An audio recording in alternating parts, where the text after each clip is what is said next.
Goeie, welkom werom bij de podcast Wrakseljem mij het wurdt en mij de wraad. Het wordt tijd dat we werom gaan naar ons verhaal van het evangelie nevens Lucas, het 15e hoofdstuk. En daar hebben we schon, er zijn trije ferhaaltsjes in één gelijkenis die gaat over de dingen die ferlern binnen. En hoe die dingen die ferlern binnen ook weer gevonden worden en dat er dan feest is. En Jezus vertelde die verhaaltjes aan de leiders van het volk Israël, omdat Jezus bekritiseerde vanwege het libben met de sûnders. Jezus die iepen voor de sûnders om bij hem te komen, naar hem te jaren en ek haar libben veroordeeld te laten, terug Jezus zijn leefde en zijn wijsheid.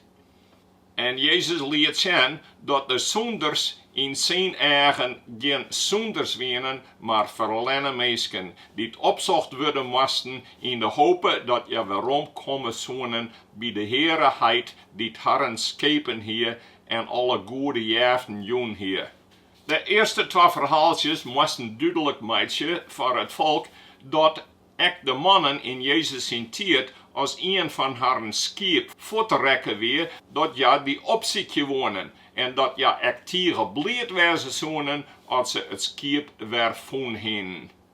En de vrouwje, als die een munt van haar bruidsprijs kwijtrekken weer, dan zou ze toch het hele huis aanzieken om het weer te vinden. En als ze het vonden hier, dan zou feest vieren willen in blijdschap dat ze het weer vonden hier. Nou, zo zei Jezus, zo binnen God en de ingels in de himel tegen blijd als een van de sûnders werom komt bij Heit te God.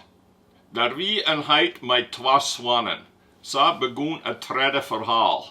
En we gaan zien dat het eerste stuk van het verhaal wel een protte lijken op de eerste twee verhaaltjes, maar toch weer oors weer, omdat het hier gaat over een meisje, een zoon.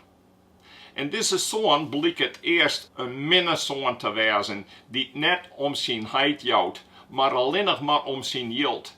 En hij kan net wachten want de oude man die is om zijn erfschip te krijgen en daarvan te genieten in de wraad op een wijze dat hij graag wil.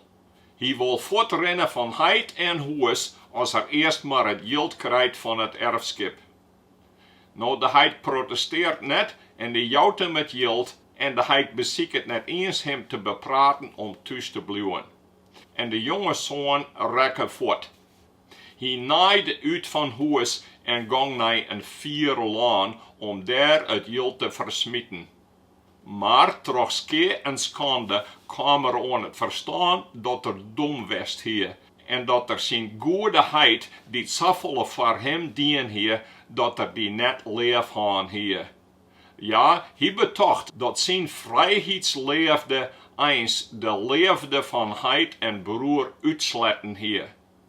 En doet er weer bij het volle verstaan kwam, betocht er, ik moest naar Heit gaan, want vaak kan ik daar een baantje krijgen om zo het libben te behouden, want hier sterf ik van de honger. En toen kwam er thuis, en hij berouw, en hij zei zijn Heit, ik ben net würdig om je zoon te wezen. Maar Heit in zijn volle genade en leefde accepteerde hem en nam hem weer aan als zijn levenszoon. Maar hoe zit het dan met die oudere broer? Want daar hebben we nog net zoveel van jet. En dan zoeken we ook dat in de Bijbel, en dan zoeken we ook in Lucas 15, dat dit verhaal net op een eind rent met een feest, zoals de eerste twee verhaaltjes en ook in de bommelboeken. Nee, er komt nog een stukje achteraan en dat gaat over de oudere broer. En dan zeggen we dat hier is geen happy ending. Nee, dit gaat over de oudere broer. En nu komt de aap uit de mouwen.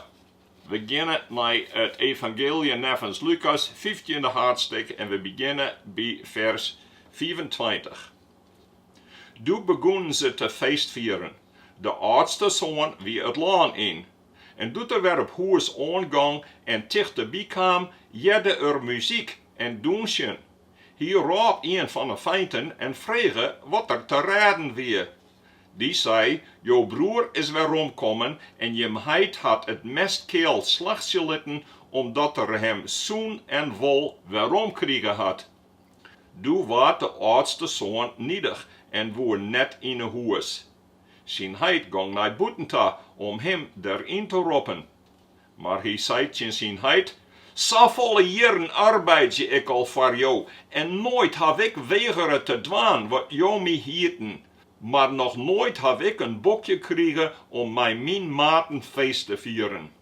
Maar nou die zoon van jou werom komen is, die jou bezitter mij gorkjen terugjagen had, nou litte jou voor hem het mestkeel slachtje.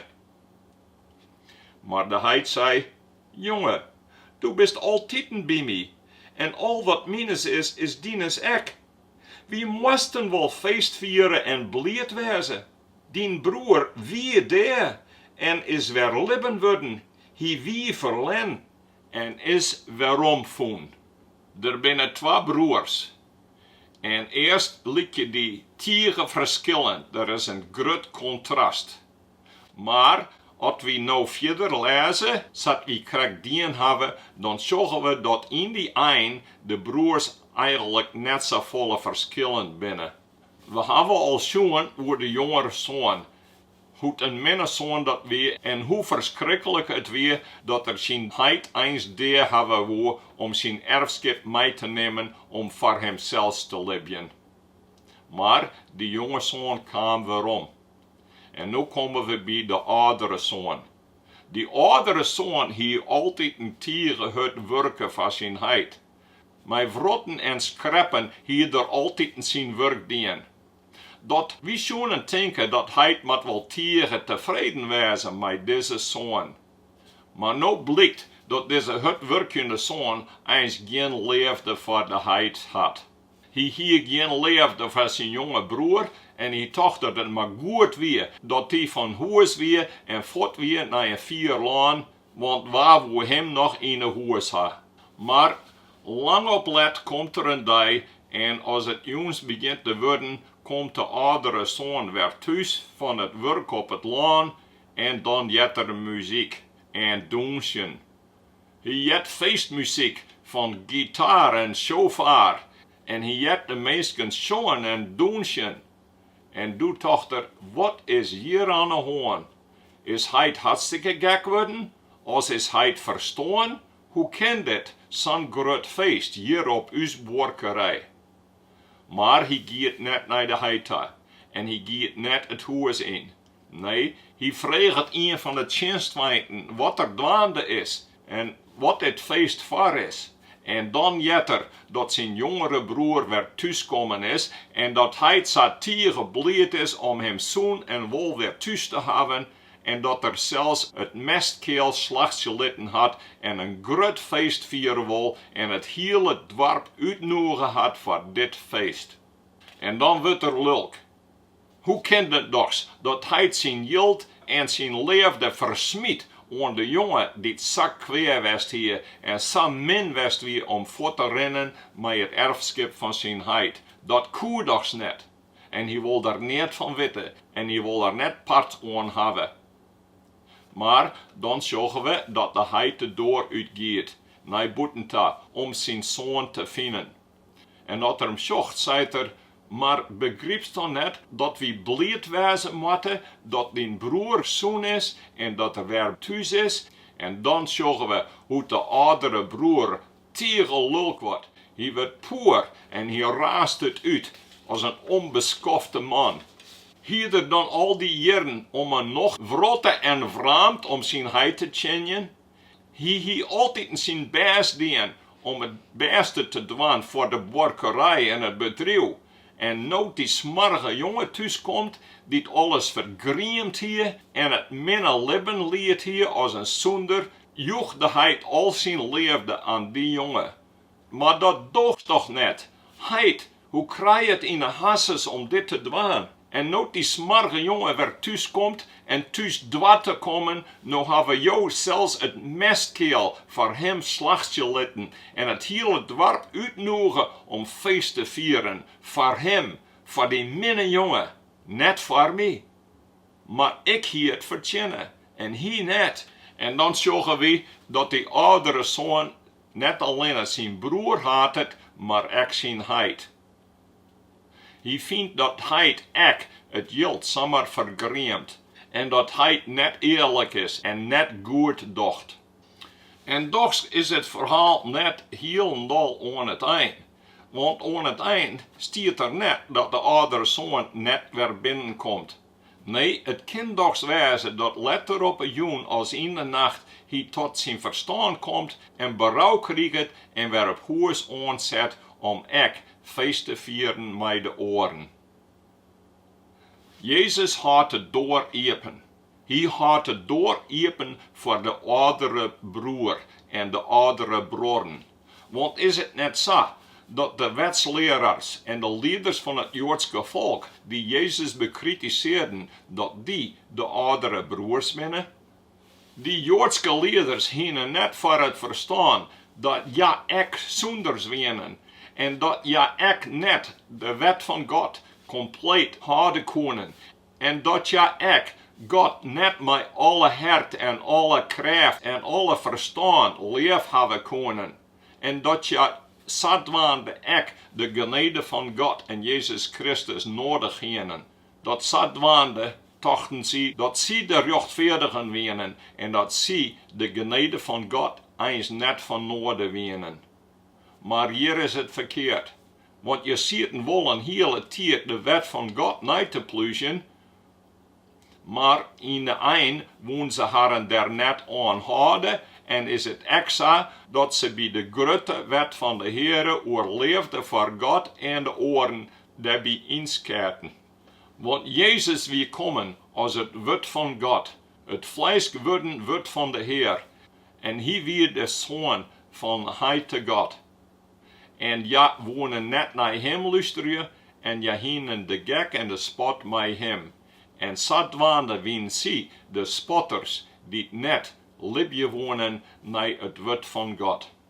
Zadwaande wie het zo dat de hoeders van Gods keppel, het volk van de Heer, de doorsluiten voor de sûnders en haar zelfs boetensluiten doet ze vernamen dat God haar in leefde een nieuw leven jaan woe.